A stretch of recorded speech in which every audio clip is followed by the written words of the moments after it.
We decided to invent something for grocery stores that will allow them to reuse plastic bags. Not only does this have a positive impact on the environment, but helps reduce plastic use. Normally, plastic grocery bags are single-use products, but by creating a reliable system to reuse them, we eliminate the need for rapid plastic production. It's designed to flatten the bag's unwanted wrinkles, along with properly sanitizing them.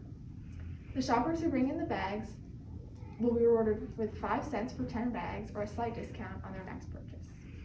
Plastic bags have increased in popularity since they were first made in 1933, having quite an impact on our planet. Somehow, no matter what we do, plastic bags always seem to end up on the ground and in our oceans. This is due to the overwhelming amount of plastic production. Grocery stores give out so many plastic bags that the majority are either carelessly disposed of or tossed aside. Though this is a massive problem, the more pressing issue is the amount of plastic being created and used only once. Not only is this wasteful, but most people don't even get rid of them the right way. When plastic bags are thrown out in a normal trash bin, it ends up in a landfill and gets blown away. This has become a serious issue. Our hypothesis is, if a plastic bag reuser is successfully invented, then grocery stores would be able to reuse the plastic bags they give out to the shoppers, thus reducing plastic use. In 1933, polyethylene, the most commonly used plastic, was created by accident at a chemical plant in Norwich, England. It instantly became popular and was initially used in secret by the British military during World War II. 1965. The one-piece polyethylene shopping bag is patented by the Swedish company Celloplast. The plastic bag began to quickly replace cloth and plastic in Europe. 1979. Already controlling 80% of the bag market in Europe, plastic bags go abroad and are widely introduced to the United States. Plastic bag companies begin to aggressively market their product as superior to paper and reusable bags. 1997. Sailor and researcher Charles Moore discovers the Great Pacific Garbage Patch, the largest of several gyres in the world's oceans where immense amounts of plastic waste have gathered. Plastic bags are notorious for killing sea turtles, which mistakenly think they are jellyfish and eat them. 2002. Bangladesh is the first country in the world to implement a ban on plastic bags. After it was found they played a key role in clogging drainage systems during floods. Other countries begin to follow suit.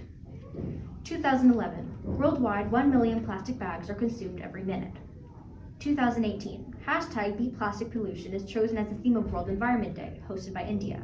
Companies and governments around the world continue to announce new pledges to tackle plastic waste. Our prototype is made out of a plastic box for the basic machine, cardboard wrapped in duct tape as the flatteners, black dots as the sanitizing spray, plastic bags and syringes and clear tubes as the hydraulics to demonstrate how our machine would work. It would really be made out of a high-tech plastic box, metal plates that push together and would be the same size as the plastic bag, sanitizing spray sensors, plastic bags, high-tech, and wires to make it work on its own. We started off by brainstorming ideas of how our invention was going to look. Once we had a rough idea, we went online and ordered the materials we would need to build. After we got the materials, we cut a hole in the top big enough for a small plastic bag to fit through, 2 holes on each side where the syringes would go, and 1 in the bottom front where the plastic bags could be easily accessed. Next, we glued the syringes to the cardboard plates and connected a tube to each one to then connect to another syringe and be able to move the plates in and out. We taped black dots to each of the cardboard plates as the sensors, and we started testing our prototype. So first, take a look at the graph titled, Does Your Family Use Plastic Bags? We expected a response similar to this one because plastic bags are widely used, and even the people who said they've never used a plastic bag most likely know someone who has. This further proves the point that plastic bags have become important in modern society, especially because they cost almost nothing. Based on these results, we can conclude that our product will be quite useful, even if some people said they wouldn't use it when asked directly. Now looking at the next graph, what do you do with plastic bags? The majority said they keep the plastic bags to use them later. The problem occurs after they reuse the bags. Some people won't dispose of them properly, throwing them in the trash or tossing them outside. The other option to stash them in your house is very similar to keeping them and reusing them. Based on the data, we can assume that most people keep plastic bags somewhere in their home. The final question was, if there was a program to return plastic bags for a coupon, would your family be interested? 65% said yes, 25% said maybe, and 10% said no. The participants who said no only did so because they aren't old enough to care or understand about the discount that we would offer, since most of the results are from teenagers. Next time, I would prefer to also include some older people into our survey because our product is solely directed towards adults. If we were to build a machine, plastic bags could be reused. One of the problems we ran into while building our product was the syringes. They were too big for the small container and were overlapped instead of being aligned.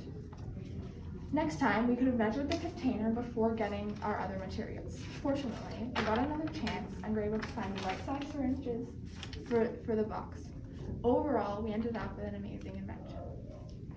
Our product is targeted towards adults because they're the ones who do the food shopping in the family. Adults would fully understand the gravity of what we're doing, and the idea of a grocery store discount would appeal to them more than a child or teenager.